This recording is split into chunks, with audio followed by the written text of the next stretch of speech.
Is anyone surprised that I am being targeted? Is anyone surprised that I am somehow deemed unworthy to speak about American foreign policy?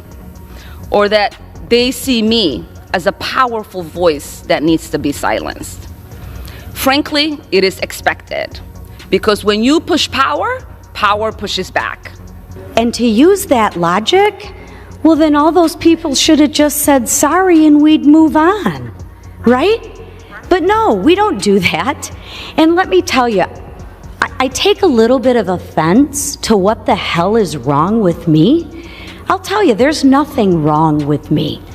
I took an oath to defend the Constitution, and that's exactly what I'm going to do. Again, I'm not going to apologize for it. I'm going to hold the Constitution, and it's very simple. We really shouldn't even have this debate. If you break the law and you follow due process, there are consequences to your actions, even if you say sorry. So we can try all of the diversion tactics that we would like.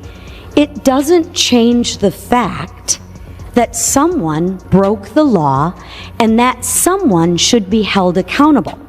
It is disappointing, Mr. Speaker, that their own party can't hold them accountable, that they have such hypocrisy. So with that, I yield 2 minutes to my friend from New York. There's an old saying, when you push power, power pushes back. Ilhan Omar loves repeating that line because it helps her cast herself as a victim. She wants the audience to believe she is nothing more than an innocent voice being targeted simply for existing. But today, that carefully built performance gets stripped away. First, you see her on the House floor presenting herself as oppressed, claiming she is being silenced and singled out. Then you watch Lisa and respond calmly and methodically, dismantling that story layer by layer after that. That the perspective shifts completely because the moment Ilhan Omar gains even a small amount of authority, the victim narrative vanishes and something else takes its place. She turns into the most aggressive voice in the room, using her power against a veteran public servant. The hypocrisy becomes impossible to ignore. This is one of those moments where the mask falls and you see who someone really is when the spotlight is on. Thank you, Chairman. Thank you all for being here, and thank you for your testimonies.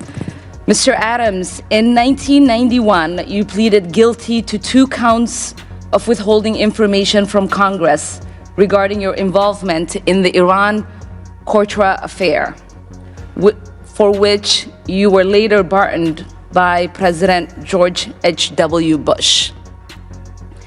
I fail to understand why members of this committee or the American people should find any testimony that you give today to be truthful. If I can respond to that. It wasn't a question. That was not a question. I reserve the right to my time. It is not right. That was not a question. Committee can attack on February 8th, who is not permitted to reply. That was not a question. Thank you for your participation. On February 8th, 1982, you testified before the Senate Foreign Relations Committee about U.S. policy in El Salvador. In that hearing, you dismissed as communist propaganda report about the massacre of El Mozote, in which more than 800 civilians, including children as young as 2 years old, were brutally murdered by U.S. trained troops. During that massacre, some of those troops bragged about raping a 12-year-old girl before they killed them. Girls before they killed them. You later said that the U.S. policy in El Salvador was a fabulous achievement. Yes or no, do you still think so? From the day that President Duarte was elected in a free election to this day, El Salvador has been a democracy. That's a fabulous achievement. Yes or no, do you think that massacre was a fabulous achievement? that happened under our watch? That is a ridiculous question, and I Yes will not or no? No. I will Sorry, Mr. I will Chairman, take but that I'm- as a yes. I am not going to respond to that kind of personal attack, which is not a question. Yes or no, would you support an armed faction within Venezuela that engages in war crimes, crimes against humanity or genocide, if you believe they were serving U.S. interest, as you did in Guatemala, El Salvador, and Nicaragua? I am not going to respond to that question. I'm sorry. I don't think this entire line of questioning is meant to be real questions, and so I will not reply. Whether under your watch, a genocide will take place, and you will look the other way because American interests were being upheld, is a fair question.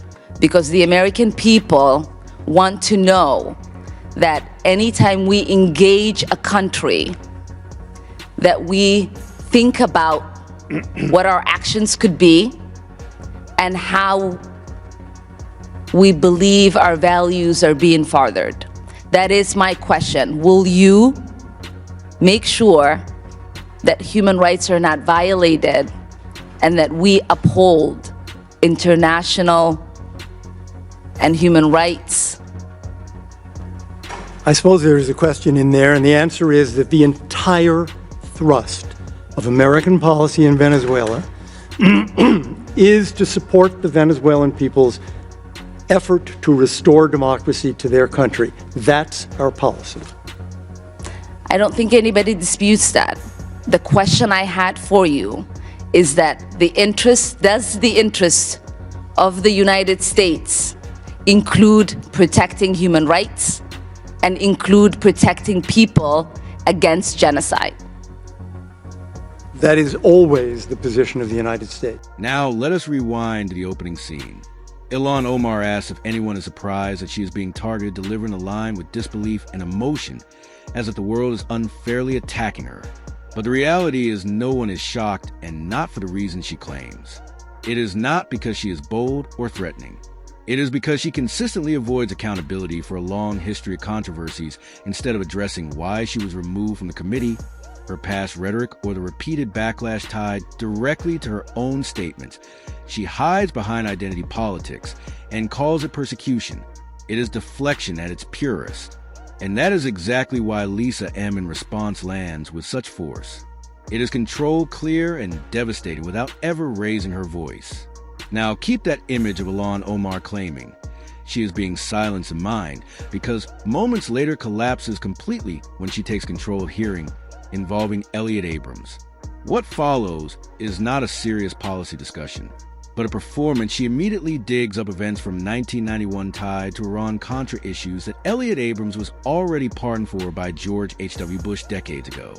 She uses old accusations to poison the moment before he can even speak when he attempts to respond or defend himself. She cuts him off, saying she reserves her time. That is not oversight, that is silencing the very thing she claims is being done to her. She twists his words about democratization in El Salvador into a false implication that he praised violence. It is bait designed to trigger a reaction and create a viral clip. Elliott Abrams refuses to play along. He remains composed, calls out the tactic, and exposes the exchange for what it truly is, a show trial rather than a serious hearing, regardless of where someone stands on past foreign policy. The contrast cannot be clearer. One person seeks attention, outrage, and optics. The other maintains restraint, experience, and dignity. By the end, the roles reverse entirely. The supposed victim becomes the aggressor, and the bully stands fully exposed. Ilhan Omar set out to create a villain, but instead revealed her own double standard, demanding respect while refusing to show any herself.